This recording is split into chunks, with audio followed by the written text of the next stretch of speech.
Hey there, I'm professional psychic Karen Marie, and this is Psyched Up Sundays for January 15th, 2023. Thank you so much for tuning in. I want to give a special thanks to those of you who've been sending donations to support my channel. Many blessings. May it come back to you tenfold. If you would like to send a tip or donation, my PayPal and Venmo are listed below this video. I also wanted to let you know that in celebration of 35 years as a professional psychic, I am offering half off my private readings for the month of January. My normal rates are $300 an hour or $75 for every 15 minutes. During the month of January, if you get a 30-minute reading or more, that is half off. So $75 for a 30-minute reading, $150 for an hour. I have put my email and my website below, so just give me a shout. Tell me you'd like to take advantage of my special and we can hook you up. Make sure you reach out to me pretty quickly because my schedule is filling up. So I'm going to dive into the transits for this week. I have separated out the private readings for each sign and putting up separate videos for those. So I'll be diving into some of the important, powerful transits this week for each sign and be drawing a tarot card for each sign. So I'll be posting the links below this video once I get them all uploaded. If you're on my client list, I send out an email with the link to this video and all the 12 signs. So if you want to be on my client list, just shoot me an email saying, please include me on your client email list, and then you'll get those sent to you every week once I get these recorded. What a powerful, potent week we have on tap. Wow. Okay, so we have 3 planets that are stationing. When planets are stationing, which means they're moving slowly in the skies to stop and turn around, whether they're stationing to turn retrograde or stationing to turn direct, they are at their most potent when they're stationing. They're also closest to the Earth, so we can feel them more strongly. So Mars, which had been retrograde since the end of October, went direct a few days ago. However, it is staying at the same place in the skies. It's been at 8 degrees of Gemini for the last couple of weeks. It'll stay at 8 degrees of Gemini all week long. It's moving by the minute a little bit forward now, but it's basically hanging out in the same place. And Mars represents how we take action and put energy into things. It's the god of war. And I've really seen when Mars is activated, as it is with this stationing, people are extra pissy. Particularly in Gemini, it has felt like a Mercury retrograde on steroids. And Mercury is also retrograde in Capricorn. These two are in an inconjunct or a quincunx with each other all week long. Mercury is at 8 degrees of Capricorn. It also is stationing. It will turn direct this week, but it is staying in the same place in the skies all week long. An inconjunct or quincunx is an uncomfortable conversation between these two, which helps to stir up the pissy communication. I've seen this show up this week. I've had several people post nasty, uncalled for comments underneath my Facebook post. These aren't even political. The post should not be stirring up people's nastiness. I've had to block several people this week. I sure delete their comments right away. But to me, this is this intensity between Mercury retrograde and Mars stationing that's just made people go a bit cray-cray. Especially people with unresolved anger issues, right? I see this consistently with Mars energy of anyone who has not done their own inner work tends to blame the people around them for stuff or take their anger out on others, right? So that energetic has been heightened this week. Another interesting thing about this Mars stationing at the same place in the skies all week long is that the United States natal Uranus, which is the great awakener, is at 8 degrees and 55 minutes of Gemini. So Mars is conjunct the United States Uranus all week long, into next week even. I'll be talking about it next week as well. So the sudden, unexpected curveball effect that the Great Awakener throws will be seen in the United States all week long. We're seeing it in social media. We're seeing it media things, just regular media as well. Not only that, we have the moon in Scorpio right now. Scorpio moons really heightened emotionality and psychic sensitivity. Scorpio is a fixed water sign. It's the deep, dark waters. It's ruled by Pluto. The ancient ruler of Scorpio was Mars. So these two planets are activated this week. So if you're a Scorpio, you may be finding this extra intense. But Scorpio also is the secret keeper. Pluto reveals secrets. So the moon moving through Scorpio, Pluto activation, which I'll talk about here in a second. Secrets are going to be revealed in your personal life, in the world around you, and especially on the political front in the United States this week. Very intensive energy going on.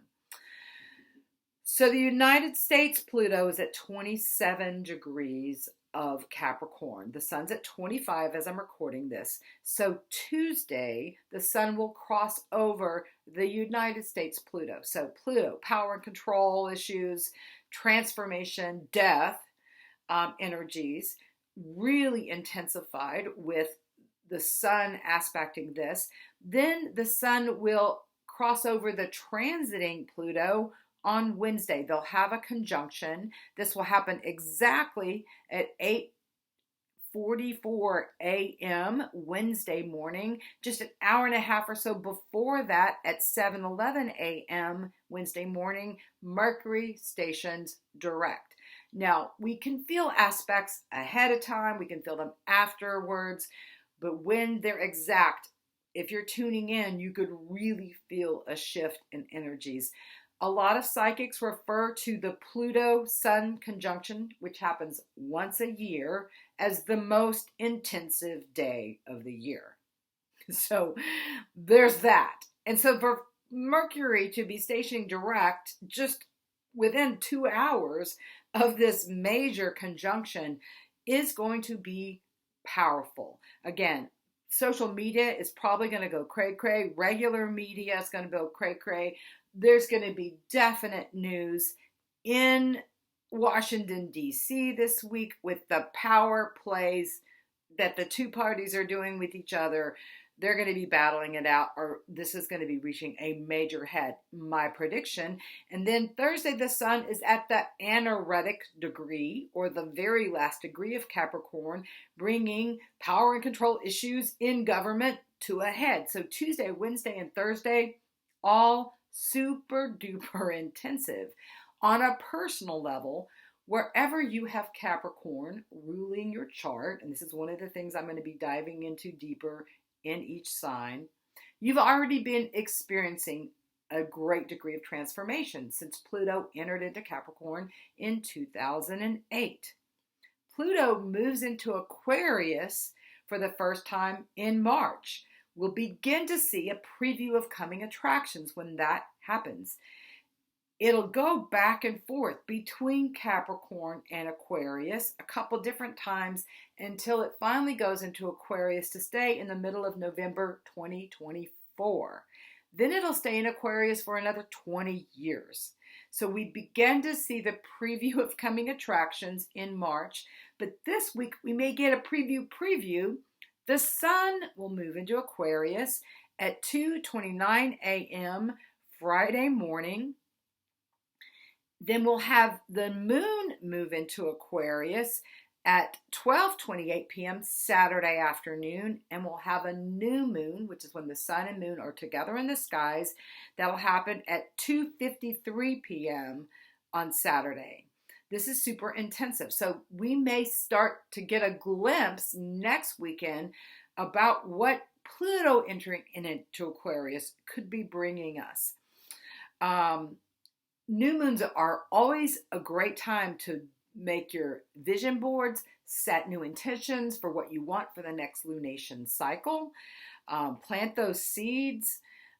So new beginnings energy is super powerful in Aquarius, which is an air sign. It's humanity coming together is what I see Aquarius being. It's also the ruler of high-level technology, robotics, AI. In the next 20 years, we're going to really be seeing these things ramp up, and how much power and control we give over to these things is going to be one of the big themes for the next 20 years with Pluto in Aquarius. Pluto in Capricorn is the power over, the top-down power over structure, the Tower of Babel that will be falling in lots of different ways over these next couple of years.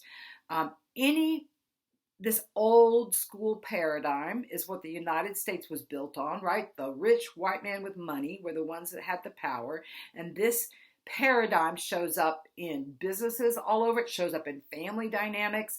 This paradigm is being knocked to the ground in favor of everybody matters, not power over, but how can we all have power? How can we all work together? That's the ideal utopian vision. Of course, people in power now will not be giving up their power easily. In fact, Custer's last stand will be seeing, and these towers of Babel falling in the different realms that they exist will be the themes for these next couple of years.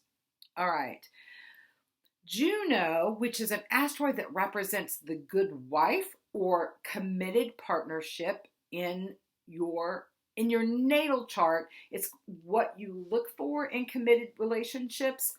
Jupiter is the other planet that represents what we long for or look for in committed relationships. So you could look to Juno, where Juno is in your birth chart, where Jupiter is, to get you information about what you came in here, who you came in here to connect with. These two are both at the early degrees of Aries. Juno just went into Aries over these last few days. They meet up in an exact conjunction next Sunday at 4:03 a.m. This can be an initiating energy of committed relationships. Like, this could bring good luck into currently existing committed relationships. You could just find that you solidify and drop deeper with each other, or people could come together and make long-term commitments to each other this week. That's a powerful relationship energy going on. Another thing that's happening next Sunday is Venus. It's in Aquarius. It will be conjunct Saturn in Aquarius. Saturn is the ancient ruler of Aquarius. The modern ruler of Aquarius is Uranus. So I already talked about Uranus. It is stationing to turn direct in Taurus next Sunday at 4:58 p.m. So we're feeling this energy ramping up in a big, powerful way all week long. Uranus rules sudden, unexpected curveballs, right? Throws things out. You cannot ever predict how Uranus is going to show up. But it is in the sign of Taurus, which literally rules the earth. So we get to see earthquakes, volcanoes, major earth disruptions going on this week into next week, maybe even on next Sunday. Venus is the ruler of Taurus, so we could have major unexpected events happening in the realms of relationships, money, and finances, because Venus rules these things. So Venus coming together with Saturn represents how we structure things, how we set up boundaries. It can be the teacher where we learn something. If we've put in hard work, Saturn will also bring benefits and rewards. So with this Venus conjunct Saturn in Aquarius, you could have some benefits coming up in the realm of relationships. Relationships could also fall apart. Saturn can be like the teacher with the ruler ready to slap your knuckles. The fact that Uranus, which is in a Venus-ruled sign, turns direct on the same day that Venus is conjunct Saturn. Woo, potent, intensive, powerful. Venus takes 2 years to go around the zodiac. It'll be 30 years till these two meet up in a conjunction in Aquarius again. So we have the Sun conjunct Pluto, once a year combo going on. We have this Venus conjunct Saturn, once in 30 years in Aquarius, like every 2 years they connect, but still, this is not a very frequent happening. So dramatic, unexpected events are the theme for the week, with the Uranus stationing, with Pluto being activated by the Sun. Let me track the moon. The moon's in Scorpio, move into Sag. Tuesday morning, I think I said that, 11:32 a.m. The moon will go into Capricorn on Thursday at 1:11 p.m. The sun goes into Aquarius Friday morning at 2:29 a.m. The moon moves into Aquarius on Saturday afternoon at 12:28 p.m. There's the new moon at 2:53 p.m. on Saturday. So that's the transits of the moon. The sun shifts signs. So we've got a lot of shifting and changing going on. The move from the earth sign of Capricorn into the air sign of Aquarius, the sun and the moon, big shifts there. 3 planets stationing. So 3 planets at their most potent: Mars, Mercury, and Uranus. Super intensive. It is a history-making week. It is a week where social media stuff is crazy. Glitches in computers, technology, all that stuff has been a highlight since Mars has been retrograde in Gemini, ruled by Mercury, and Mercury's been retrograde. The two of them retrograde together. OMG, it's just been a bit cray-cray. The good news is after Uranus stations direct next Sunday, all the planets will be direct until April, and Mercury goes retrograde again. Mercury goes retrograde 3 or 4 times a year. Every few months it goes retrograde. But we have all the planets in forward motion after next Sunday and Uranus goes direct. So we'll begin to feel stuff shifting and begin to move forward. So if you felt blocked or stuck or unable to get something going or get something off the ground, or even having the energy or motivation to move through space, this should be the last week of that kind of energy. And then, we'll be able to be free to move out about the cabin, free to launch those things, get things off the ground, initiate new things. Again, relationships this week, breakups and breakthroughs. People coming together and people going, that's it, I'm not doing this anymore. So, and these could be surprising commitments, surprising exits. This could happen. If it doesn't happen to you personally, you can be sure it's going to be happening in the world around you. You'll hear of someone getting together. You'll hear of someone else breaking up. Financial markets could be volatile this week with these big changes. The earth itself could be just blown up. Volcanoes that way. War with Mars stationing and sitting at the same place. Again, conjunct the United States Uranus. Whew. Intensive. Please do your spiritual practices to center yourself. We all affect the world around us. We're all a collective. We're on one planet. We're on one ride together, right? And if you're empathic, pick up the energies of others, then you're already aware of how much you can be affected by what's going on around you. Whether you're conscious, empathic or not, we're all affected by everyone else on the planet, right? If you're not doing something to raise your vibration above the collective, you're going to default to where the collective is at. Where's the collective at? Steeped in fear, anxiety, anger, depression. That's the big pulse that's going on the planet.